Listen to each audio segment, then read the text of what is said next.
2024 में मोदी की विजय रथ को रोक पाएगा विपक्ष?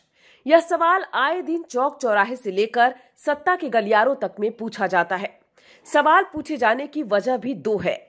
पहला, बीजेपी चुनाव से 4 महीने पहले ही मिशन 400 में जुट गई है, तो दूसरी तरफ विपक्ष में सीट बंटवारे का झगड़ा भी नहीं सुलझा है।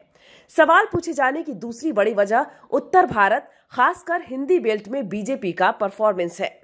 हालिया 3 राज्यों के चुनाव में बीजेपी ने कांग्रेस को बुरी तरह हराया है। तीनों ही राज्यों में बीजेपी का औसत वोट प्रतिशत 45% रहा है। इसके मुकाबले कांग्रेस को सिर्फ 40% वोट मिले हैं। बीजेपी ने 2024 में 50% वोट लाने का लक्ष्य रखा है। राजनीतिक जानकारों का कहना है कि मनोवैज्ञानिक बढ़त हासिल करने के लिए बीजेपी ने शिगुफा छोड़ा है, जिससे बिखरा विपक्ष बैकफुट पर चला जाए। ओपिनियन पोल के इस आंकड़े के मुताबिक अगर अभी चुनाव हुए तो बीजेपी को 295 से 335 सीटें मिल सकती है। इस ओपिनियन पोल में विपक्ष को अधिकतम 205 सीटें मिलने की संभावना जताई गई है। बीजेपी की रणनीति और आंकड़ों के इतर कुछ समीकरण विपक्ष का हौसला बढ़ाने वाला है। विपक्ष अगर इन समीकरण को साधने में कामयाब हो जाता है तो वो मोदी के विजय रथ को रोक सकती है। चलिए अब आपको बताते हैं कि इंडिया और एनडीए के दलों के पास कितनी सीटें हैं। एनडीए में बीजेपी समेत 38 दल हैं, जिसके पास वर्तमान में लोकसभा की 332 सीटें हैं। यह कुल लोकसभा सीटों का 60% है। 28 दलों वाले विपक्ष के पास 141 सीटें हैं। राज्य सरकार की बात की जाए तो विपक्ष की 10 राज्यों में सरकार है, जबकि 15 से ज्यादा राज्यों में एनडीए की सरकार है।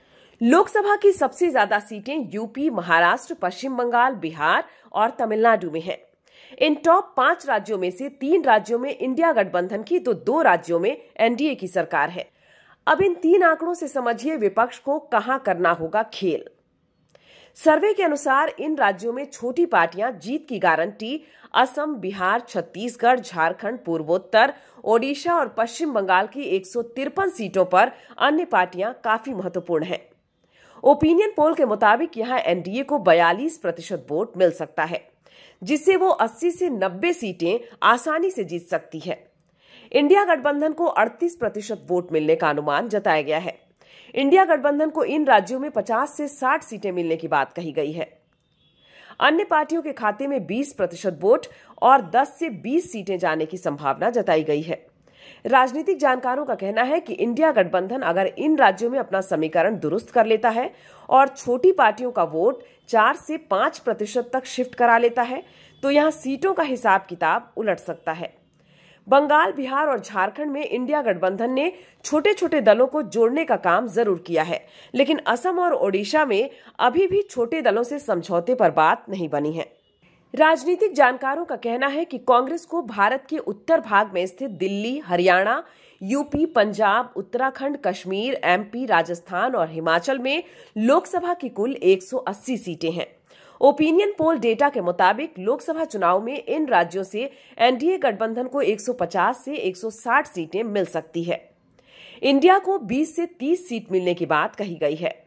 इन राज्यों के औसत वोट प्रतिशत में भी काफी अंतर है। एनडीए को इन राज्यों में 50% तो इंडिया को 36% वोट मिलने की संभावना व्यक्त की गई है। दिलचस्प बात है कि उत्तर भाग के अधिकांश राज्यों में एनडीए के बीजेपी का सीधा मुकाबला इंडिया के कांग्रेस से है। इनमें एमपी, हरियाणा, राजस्थान, उत्तराखंड, हिमाचल प्रमुख है। इन राज्यों में पिछले चुनाव में कांग्रेस को सिर्फ 1 सीट मिली थी। कांग्रेस अगर इस बार यहां अच्छा प्रदर्शन करती है तो 2024 का खेल पलट सकता है। आपको बताते हैं कि क्यों इन राज्यों में कांग्रेस के बेहतर परफॉर्मेंस की बात कही जा रही है। सी वोटर के मुताबिक 30.04% लोगों का कहना है कि राजस्थान में वसुंधरा और मध्य प्रदेश में शिवराज के मुख्यमंत्री नहीं बनाए जाने से लोकसभा चुनाव में बीजेपी को नुकसान हो सकता है। दोनों ही राज्यों में बीजेपी ने नए चेहरे को सीएम की कुर्सी सौंपी है। पिछले चुनाव में दोनों ही राज्यों में बीजेपी ने एक तरफा जीत हासिल की थी। सी वोटर के मुताबिक 44.4% लोगों का कहना है कि कांग्रेस को इन राज्यों में नई लीडरशिप से लोकसभा चुनाव में फायदा होगा। कांग्रेस ने मध्य प्रदेश में जीतू पटवारी और छत्तीसगढ़ में दीपक बैज को प्रदेश की कमान सौंपी है। हरियाणा और हिमाचल में कांग्रेस 2019 के मुकाबले मजबूत हुई है। हिमाचल में तो पार्टी की सरकार है। 2019 में इन दोनों राज्यों के 14 सीटों पर बीजेपी ने जीत हासिल की थी। कांग्रेस को दक्षिण के 5 राज्यों में क्लीन स्वीप का मौका है, क्योंकि बीजेपी की हालत ठीक नहीं है। यहां इंडिया गठबंधन चाहे तो क्लीन स्वीप भी कर सकता है। सी वोटर ओपिनियन पोल के मुताबिक दक्षिण के 5 राज्यों में एनडीए को 20 से 30 सीटें मिल सकती है। इंडिया गठबंधन को 70 से 80 और अन्य पार्टियों को 25 से 35 सीटें मिलने की बात कही गई है। बीजेपी सिर्फ कर्नाटक और तेलंगाना में ही मजबूत स्थिति में है। अगर कांग्रेस यहां मोर्चाबंदी करती है तो दक्षिण में बीजेपी को काफी नुकसान हो सकता है। पिछली बार बीजेपी को दक्षिण भारत के कर्नाटक में 25 और तेलंगाना में 4 सीटें मिली थी। दोनों ही राज्यों में 2019 की तुलना में कांग्रेस मजबूत हुई है।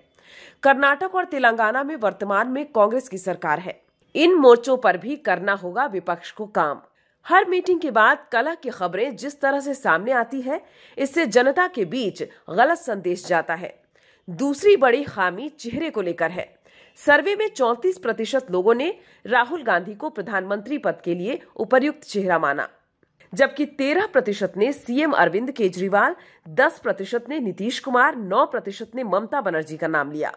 विपक्ष को चुनाव से पहले इस विवाद को पूरी तरह सुलझाना होगा और सभी बड़े नेताओं को अपने समर्थकों को मजबूत संदेश देना होगा, तभी बात बन सकती है।